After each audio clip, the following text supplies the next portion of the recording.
New York City, the city of skyscrapers, Broadway, and endless dreams. But beneath the shining lights lies a hidden world of darkness.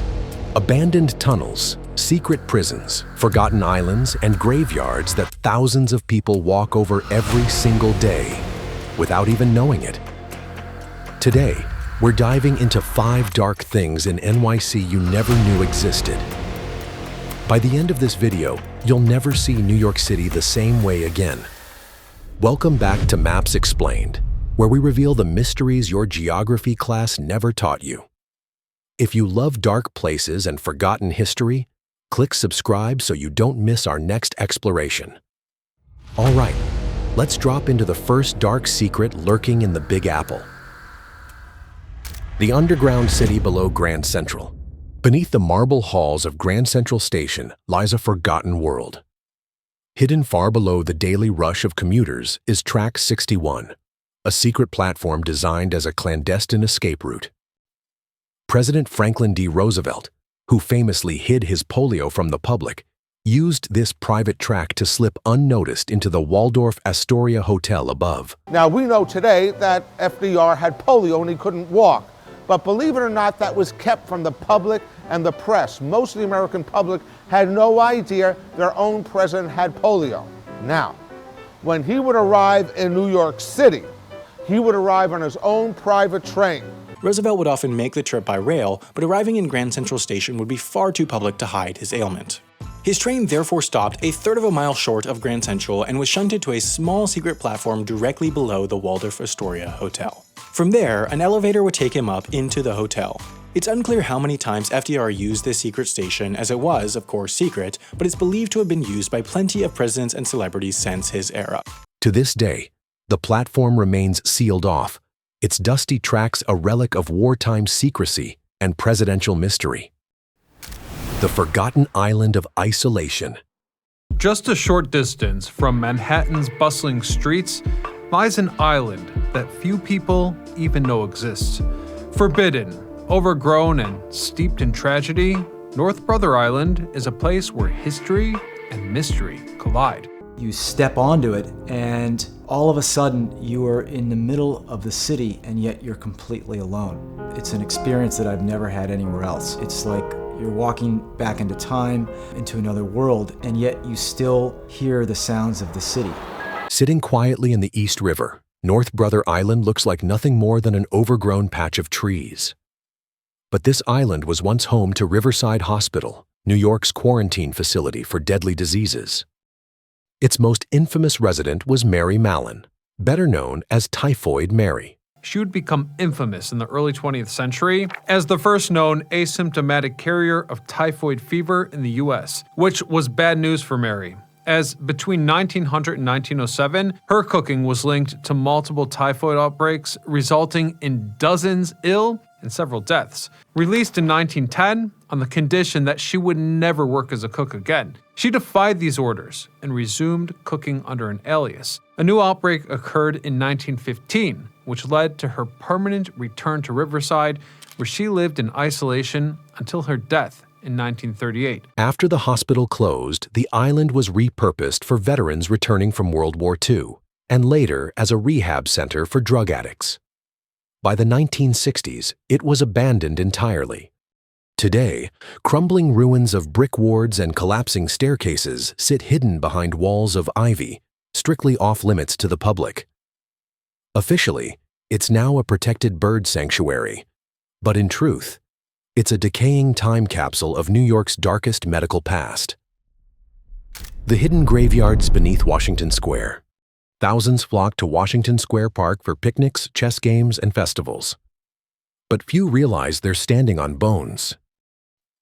Between 1797 and 1825, this land was a potter's field, a burial ground for the city's poor and unclaimed dead. By the time it closed, it held an estimated 20,000 graves.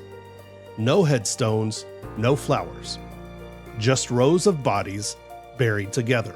During the 1700s and 1800s, this park was used as a burial ground. And when they made this land into a park, they decided that moving all the bodies would be too much of a hassle. So they just left them buried right here. It's kind of all over. And whenever they do construction in Washington Square Park, they're always finding, bones, tombstones, things like that. But I would imagine the city doesn't really want people to know this. Downtown, another chilling discovery was made in 1991 when workers uncovered a forgotten cemetery holding the remains of more than 15,000 Africans. This African burial ground had been erased from memory for centuries, hidden beneath the streets of Lower Manhattan. As recently as 2015, workers digging up an old water main came across 2 large burial vaults with around 30 skeletons. A bizarre and surprising discovery beneath this construction site along Washington Square Park East. A burial vault dating back to the 19th century with a large pile of human remains. They discovered crypts containing human remains 3 feet beneath the ground. 2 15 by 20 burial vaults were discovered side by side, each about 8 feet deep with wooden doors. One crypt contained the skeletal remains of about 9 to 12 people, while the other had wooden coffins stacked together. Both date back to the late 18th or 19th century. Today, it stands as a national monument, a reminder that the city that never sleeps was literally built on the dead. When a city was plunged into chaos, right now I'm looking at 1, 2, 3, 4 fires.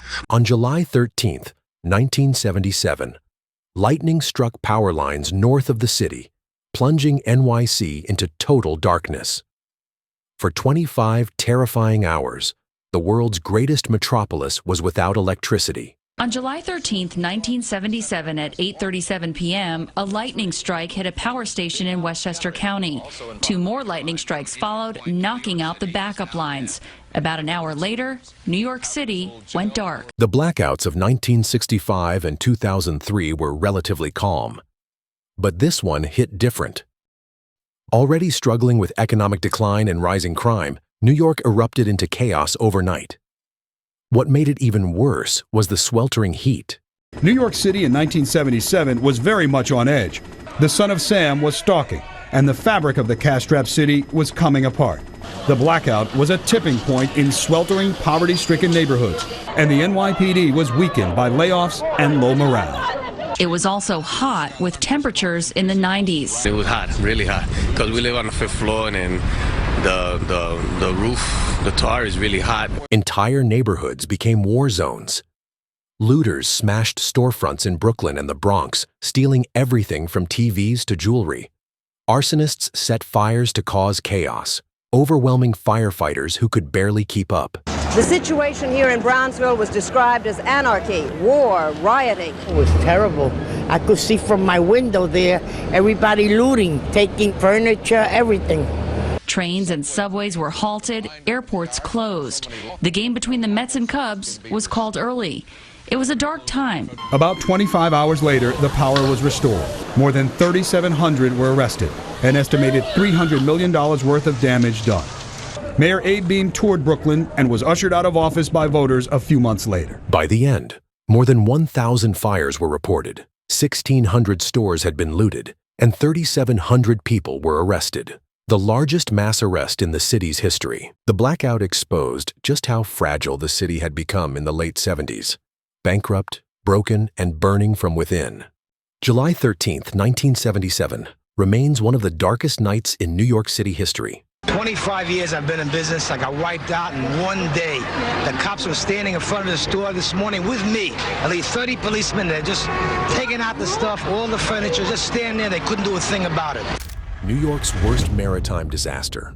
On June 15, 1904, the General Slocum, a passenger steamboat, set out from Manhattan carrying some 1,300 people, mostly women and children from a German-American church group headed for a picnic on Long Island. It was meant to be a joyful summer outing, but just 30 minutes after leaving the pier, fire broke out in the ship's lower decks.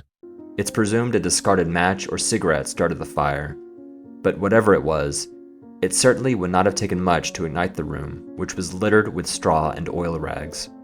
The blaze spread rapidly, fueled by flammable paint, oil, and grease. The crew panicked. Lifeboats were inaccessible, and most passengers couldn't swim. Some life vests were too old and deteriorated to use, and other life vests actually sunk in the water instead of floating. Within just minutes, the ferry became a floating death trap. Passengers saw smoke and flames and began to mill around the deck, creating a great deal of confusion, even panic. At this point, Captain Van Schaik was unaware of the fire. A 12-year-old boy had tried to notify him, but the captain simply did not believe him. To complicate matters, the Slocum's captain, William Van Schaik, did not immediately beach the ship on a nearby shore. Instead, he continued up the river for at least 2 more minutes as the winds continued to feed and push the flames throughout the length of the ship. Fire engines waiting on the shore could do nothing but watch as the General Slocum turned into a ball of fire, as passengers jumped into the river, only to drown. Many seized life preservers, only to find that these were woefully inadequate. The ancient belts had perished over time, with some falling apart in the hands of the passengers. The cork which filled others had broken down to dust inside, dust which, instead of floating, readily absorbed water. Desperate mothers put life jackets on their children and threw them overboard, only to watch in horror as they sank rather than floated. Trapped by flames and fear, over 1,000 people perished in the East River that day, making it the second deadliest maritime disaster in U.S. history. In the end, out of the estimated 1,342 souls on board, more than 1,000 of them died. Entire families, who just 20 minutes before had been looking forward to a church picnic, were now gone. It was the worst disaster in NYC in the entire 20th century, shattering the city's German-American community and forever haunting the East River. From the secret tracks under Grand Central to the hidden graveyards beneath Washington Square, New York's darkness is woven deep into its foundations. By uncovering these hidden layers, we don't just see New York differently. We understand that every great city carries a shadow, a reminder that progress is always built on mystery, struggle, and secrets, buried in plain sight. If you enjoyed this exploration into New York's hidden past, please like, subscribe, and share your thoughts in the comments. Which of these 5 dark things shocked you the most? And which city should we uncover next? If you enjoyed this video, you'll love our series called City Secrets. You can watch that right here.